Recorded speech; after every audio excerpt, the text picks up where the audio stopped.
Another day, another shakedown at the Victor Diamond Mine, 90 kilometers west of Attawapiskat. Some guys blocking the ice road. I don't know how many millions of dollars that's costing the company. Who knows what the shakedown's for this time? Who cares? The fact that the shakedowns are allowed and become a normal part of doing business, that's the scandal. Joining us now from Edmonton is our friend Lauren Gunter, Sun Media columnist. Hey, Lauren, welcome back to the show. Thanks, Ezra. You know, we had Tom Ormsby on from the De Beers company the other day saying that the last blockade, he thought it was just some grumbly ex-employees or would-be employees that they just wanted to get the company's attention, that it wasn't some grand political gesture. They just had some local personal or family grievance, and they thought blocking the mine will get the company's attention. I don't know. I mean, I suppose I have to take Tom Ormsby's word for it, but it does seem like a larger political pattern of you want something from De Beers, you know, extort it and you'll get it.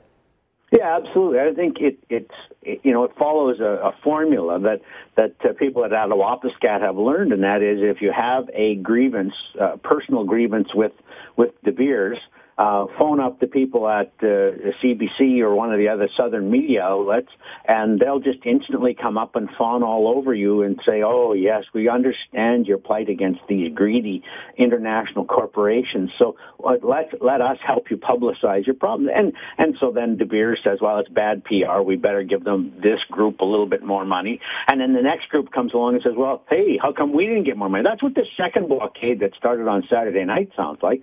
It sounds like a group that didn't get anything out of the first blockade last week has decided that they're going to claim De Beers has never compensated. This is interesting. It's the Edwards family, apparently, and their spokesman, John Edwards, said, well, De Beers has never compensated us for trespassing on our trap lines, and they've never compensated us for the fact that our grandmother is buried near the mine, not on mine property that's been disturbed yet, but they've never compensated us for that either. So, you know, so long as there is caving into one of these, there's going to be 3 or 4 more, I would think. Or maybe 300 or 400 more. You know, I've read the annual report on this IBA, that's the Impact Benefit Agreement, that was voted on between the Diamond Company and the band. 85% of people in the band approved it. And so every year, De Beers puts money into trust accounts, into bank accounts on the reserve. One of those has $9 million in it right now. Let me read to you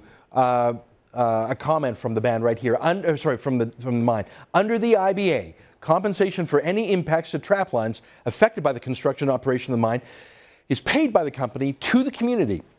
And then the community decides how to compensate those families affected, as the community is better placed to know the current and historical use of trap lines in the area. This protocol has been in place for a number of years, unquote. That's Tom Ormsby in an email to us. So he's saying, Lauren, there may be some guy with a trap line, there may be some gal with this grievance, but we're not the best to figure it out. Let the chief figure it out. We'll give her the money.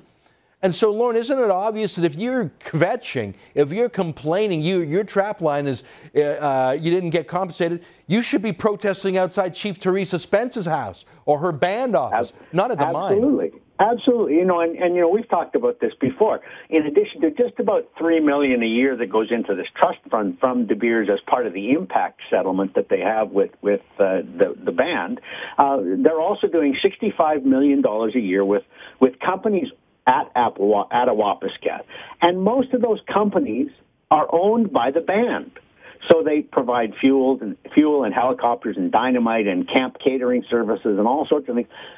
And, you know, I don't know this for sure because the Deloitte audit that was released last month only dealt with the money the federal government gives to the band at Attawapiskat.